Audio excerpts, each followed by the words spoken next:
Another Brexit showdown between Britain and the European Union. British Prime Minister Boris Johnson saying the UK will pull out of talks aimed at striking a free trade deal between the bloc if there's no agreement by October 15th. In a statement released to the press, Johnson said there needs to be an agreement with our European friends by the time of the European Council on the 15th of October, if it's going to be enforced by the end of the year.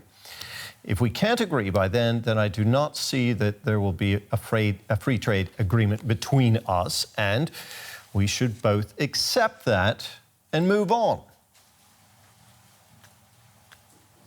Britain formally left the EU in January, but a transition period was agreed until the end of the year. Well, for more on that, I'm joined from Brussels by our correspondent Georg Mattis and from London by Birgit Maas. Good morning to you both. Birgit, let's start with you. We've got Boris Johnson delivering an ultimatum, and the Financial Times saying the UK is planning to override parts of the Brexit withdrawal agreement. What is going on here?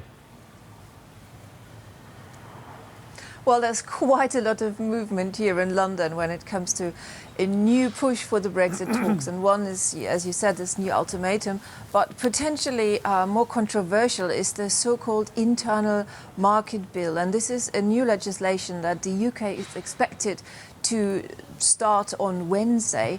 And from what we know now, parts of this UK legislation would be contravening the withdrawal agreement that the UK and the EU had agreed on when they finished their Brexit talks. So that was just the divorce agreement, how the UK would leave the European Union. And this is an international law. So this has got some alarm bells ringing here in London.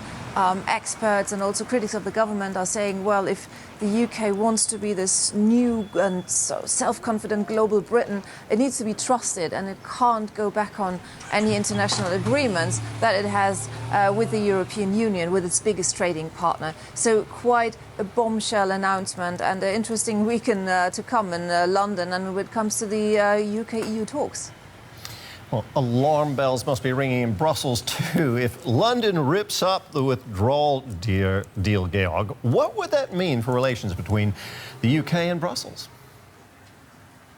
Terry, over this 4-year Brexit saga, we've seen many setbacks. Birgit and I have seen them, and as she points out, this one is a real bombshell, not only because the UK backtracks on internationally agreed documents, but more importantly, the Northern Ireland part of the withdrawal agreement has specifically been written up in order to avoid Northern Ireland becoming a bargaining chip, in order to avoid a situation where conflict could arise again over that region. And that is the situation we find ourselves now in. And the EU keeps wondering, or people here in Brussels keep wondering, why have we been talking if the UK now threatens to withdraw from something we have agreed?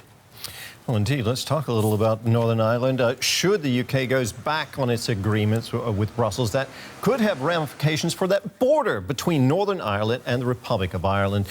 Irish Foreign Minister Simon Coveney has been tweeting, saying this would be a very unwise way to proceed.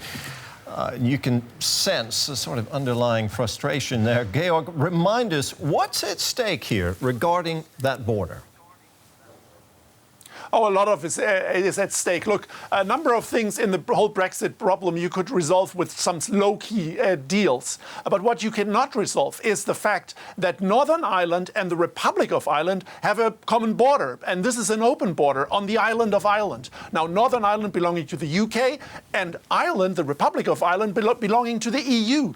And that open border is, of course, a threat to the internal market. That's something that is economically very dear, is at the heart of the EU construct. On top of this, you have a political conflict between those two entities on the island of Ireland. And the big concern of the EU, but of many people on the island of Ireland, of course, is that this political conflict, which has caused many people dying, could come up again if indeed this common border would be under threat. And if the UK drops out, this would be the case.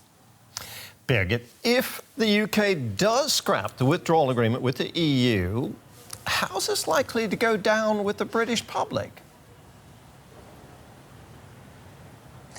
Well, Boris Johnson was elected on the ticket of that Brexit deal is easy, oven ready is what he said, and this is why the British public voted for him. He was sort of optimistic and fresh-faced, and they wanted a solution for Brexit. So that he now says, well, actually we have no deal with all the economic consequences that this brings, mostly for the UK, that will make some people wonder, what did he really mean when he said that the Brexit deal would be very, very easy? People will be wondering whether he was telling the truth at that time. What has changed in half a year when he said it was going to be so easy, and now it's just not. Birgit Maas in London and Georg Mattes in Brussels. Thank you very much to you both. Well, as we've just heard from our London correspondent, lots of uncertainty in the UK as negotiators work on a withdrawal deal. She sent us, Birgit Maas sent us this report on British businesses who trade with the EU.